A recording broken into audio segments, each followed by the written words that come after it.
So let me tell you guys about the worst day I've had as a reptile keeper in, oh, I don't know, about 32 years.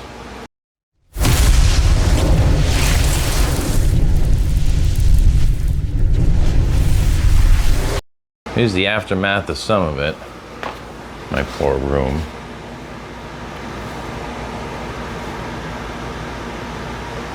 Ripped to pieces. So where it all went wrong, I think, is I had a plan for a nice, easy day. I only had a couple of quick jobs for work. I only had like 7 bins that were due for their deep monthly cleaning left. So I was gonna wake up, get the kids to school, clean these 7 bins, maybe have enough time to do the water dishes of all the other ones that were ready to go. Head to work, maybe even have time this weekend to go fishing for like the first time in 2 years. But no, because somebody figured, oh no, I took the dogs out 30 minutes before bed. I don't need to take them out again right before bed. That was the wrong choice. So Jesse, 100-something pound dog, came and peed in here, and it went under the racks, and the racks were sitting flat on the ground like this one, and the pee just seeped right under there. Well, I'm a germaphobe and I'm a parasitophobe. I don't know what the real word is for a parasitophobe, but I'm one of those. So they need to be cleaned. They need to be cleaned top and bottom, and they need to be cleaned with bleach. Chlorhexidine, and for me, isn't gonna work. Like I said, I'm a germaphobe. I need this to be extremely disinfected, and you gotta be careful cleaning with bleach anywhere near your animals. The fumes can be irritating easily, and then dangerous if you let them build up in a room. You could cause respiratory infections, maybe even death if you really fume it out. So I don't recommend doing that. This video is a list of things not to do, basically. If anything in this video is instructions for what you should do, I will specifically mention it. So anyway, I gotta figure out how to jack these things up. That was a nightmare. But now that I got them up, I've got a plan. I'm actually gonna screw those feet on there, and those are gonna stay elevated. This one can stay on the ground for now because it's a huge pain in the butt to lift these up. So anyway, yesterday morning, come out here, get the kids to school, then I see the pee. We get everything clean, disinfected, wiped down, double clean, double disinfected. For whatever reason, I think to myself, I have not looked at Spyro, the blue-tongued skink, on the other end of the house in a while. Probably about a week, maybe more, probably a week and a half. I know my son is feeding and giving him water every day because I see him doing it. So I wasn't worried about it. Remember before when I said that whole parasitophobe? So anyway, only animal that really freaks me out, it used to be leeches. Unfortunately, I had to face that fear because one time my dog got this hematoma in her ear, and it was basically just a big blood clot of dead blood. And I took her to the vet. They were like, oh, it's gonna be $300. It's gonna be extremely painful for the dog, like traumatizing, and we can't guarantee that it won't just come right back. And this was before COVID, and you could just go on Amazon and order medicinal leeches. So I'm like, well, what if I just put a leech on it? And he was like, well, that's not what we do. He goes, but if you want to try it and let me know how it works, go for it. So anyway, I was like, all right, because he could tell that's what I was going to do anyway. So I ordered these leeches. Like I said, the only animal I am afraid of, I mean deathly, like afraid of. And so anyway, we put the leech on the dog's ear. It didn't work like maybe you would think it would, like just suck it out of there. But you put the leech on, it fell off, it fell off. We didn't take it off, it fell off. And every day after that lump would go down in size about 50% until it got to the size of about maybe like a little sweet pea. And then it took a while, but eventually just completely dissolved from there. So I don't know if you can still get medicinal leeches, but if your dog ever gets one of them hematoma blood clot lumps in their ear, forget the vet on that one. Find you a leech. Now I will say the dog was white, my Jamie dog, and obviously when the leech falls off, it doesn't stop bleeding because of the anticoagulant, the whole point of what we're doing there.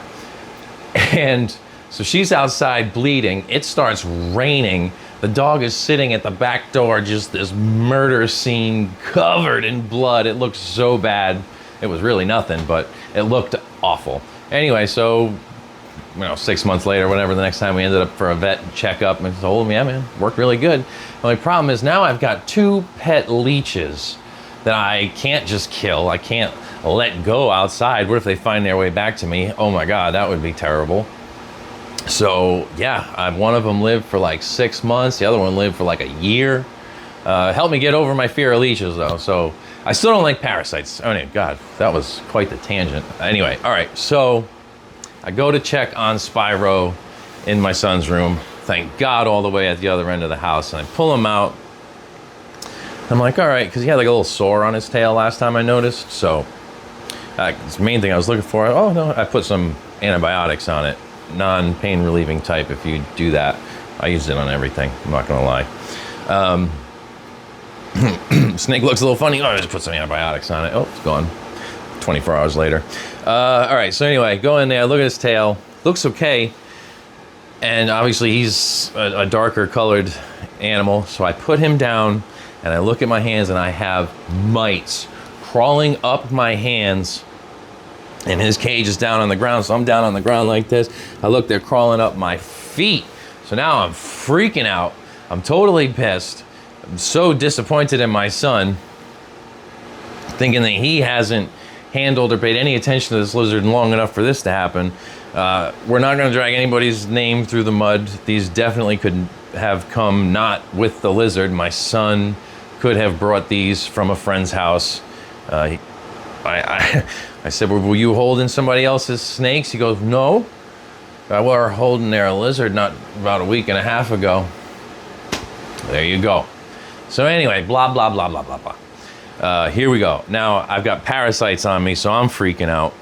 For me, I've got 30 grand and 2.5 years invested into this room. It could destroy everything here. Totally freaking out. Sending my son text message after text message. Poor kid. Anyway, all right, so first thing I do, right, put the lizard back. I crush and kill all the mites that I can see on me. I drop all my clothes right there in my kid's room. I'm like, I hope he doesn't run his webcam as like security to see if I go snooping in his room while he's at school. He's gonna get more than he bargained for today. Strip my clothes, kill the bugs that were on me, strip my clothes, jump right in the friggin' shower. Now, I gotta go to work because my day's already been messed up. I lost hours cleaning up the pee in here.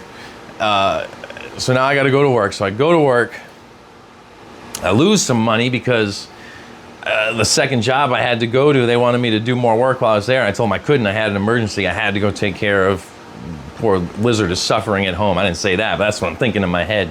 I can't help but put myself in his shoes immediately in that situation. So I'm freaking out all day at work, trying to get home as fast as I can. All right, here's one of the to-do sections of this. Now all right, so you watch like the videos, it's like, oh, top 5 issues with reptiles and what to do, but you don't really have like a plan in place for like right there, that second. So you think you know what you're gonna do, and then you go out to go to the store to get the medicine that you should have had on hand. That's where I screwed up. I should have had ivermectin on hand, and I didn't. Because I thought what I was gonna do is just go get some Safeguard Fipronil spray and hit everything with that. But that's like not available anymore. And so anyway, now I'm stuck because nobody has anything in stock for me to pick up right now that I can find where anybody recommends to use.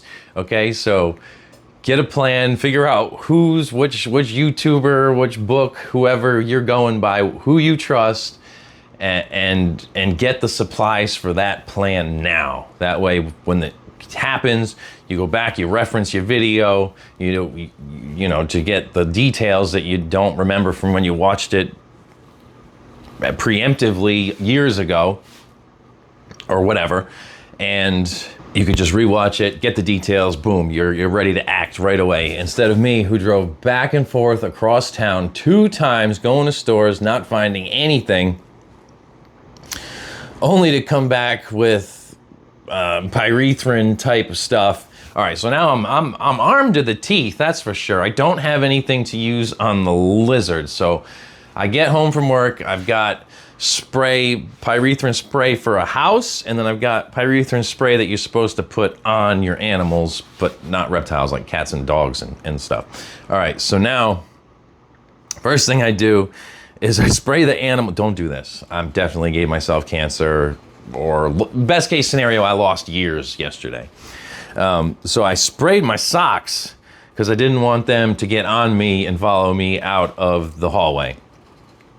I bought gloves while I was out, so I put the gloves on, I wrapped the wrists in duct tape, and then I flipped the duct tape around and had it upside down, up and down my arms, so if anything tried to crawl up my arms, it would get stuck on the duct tape if it made it past the spray that I put all over that as well. So now I'm covered in dog poison. As I'm approaching the room, I'm spraying the house poison, all around. All around to the door. Okay, so now I've got the hallway pretty much toxified. Nothing is coming out of that room, making it down the hallway. I sprayed this whole doorway as well, top, round, down, and bottom.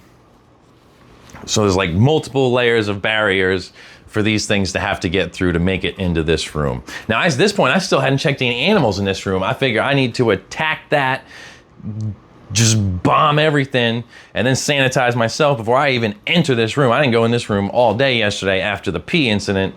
That's why it still looks like this. Okay, so, my goodness, it was a day. You see him going back on it, get me flabbergasted. So, all right, now I've blocked their exit route. I've made it so I am not gonna be a conduit. They're not gonna be able to get on me without dying. What I need to do now is I need to go in there and rescue the lizard. So I've got a hot bath, not hot. I did his at like 94 degrees because I knew he was gonna be in there for a while. And I figure I don't do that with my colubras. When I put them in the bath, it's like 86, and then I take them out once it gets down to like 81, for whatever reason, if they needed a bath. I figure his hot spot's like 104 degrees. So, and he'll just bury himself right under the surface and sleep there. So I wasn't too worried. I knew he was gonna be in there for a while. I didn't want him to get cold. So 94 degrees is what I started the water at. Put it in the bathtub. I go in, I rescue him, I put him in there. Now I'm exiting the bathroom, spraying everywhere that I just walked in case he dropped mites on the way from there to there, although I was super careful not to shake him at all. Then, so he's in there, he's soaking. Now it's time to attack the room in the tank. Dude, oh my God. I went in there with the house spray, and then the dog spray was aerosol, so I could keep like a continuous spray. I was just like Master Chief dual wielding needlers in there, just spraying everything. Every corner, crack, crevice of that cage got sprayed. All the bedding got sprayed. All the poor little dubia roaches that had evaded capture and were living down in the mulch. They had a bad day. There's no way anything that was in that room could have survived. So anyway, it got so bad, I was like, oh my God, I'm gonna die. I gotta get out of here, as I fumed it out too much. So I retreat to the kitchen, sanitizing and spraying myself the whole way. Don't do that. That's gotta be a terrible idea. By the end of the day, I was tingly upstairs, so that's like I put too much bug spray on and then sweated. That's exactly what it felt like. So anyway, but I was, again, I've got so much invested in this room. Whatever I had to do to make sure that didn't happen, I'm gonna do it. I don't care.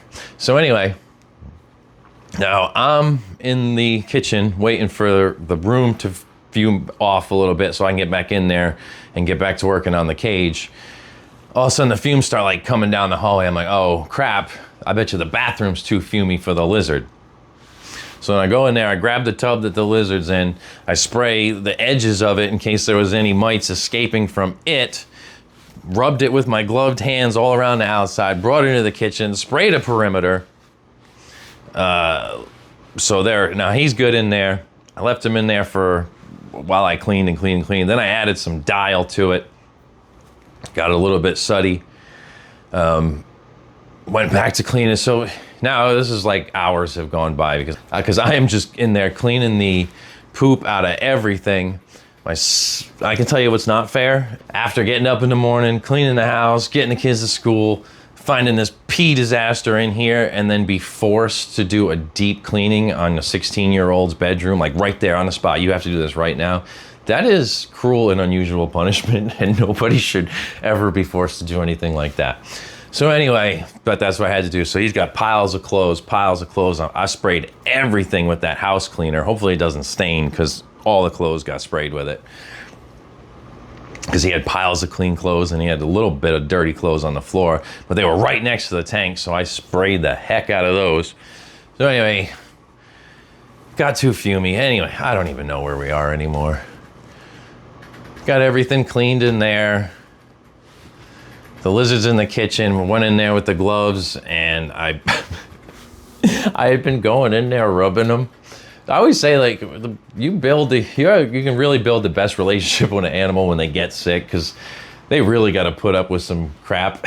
So he's in there, and I'm like rubbing him with the soapy water, and he's getting mad, and I can see like a couple of them have retreated onto his head, so I'm like trying to splash the water up on his head but not get it in his nose, and then I'm like rubbing it with my finger, and I got the gloves on just because I want to be able to go right from there, flip it inside out, and make sure no mites stay on me.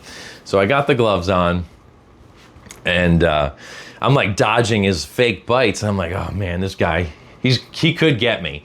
And at one point in time, I screwed up, and I wasn't paying enough attention. I forgot exactly how it happened, but he had the opportunity. I wasn't fast enough. I didn't move out of the way, and he didn't really bite me, thank God. His mouth stayed closed. I was like, oh, you are a sweet boy. So anyway, we keep washing him.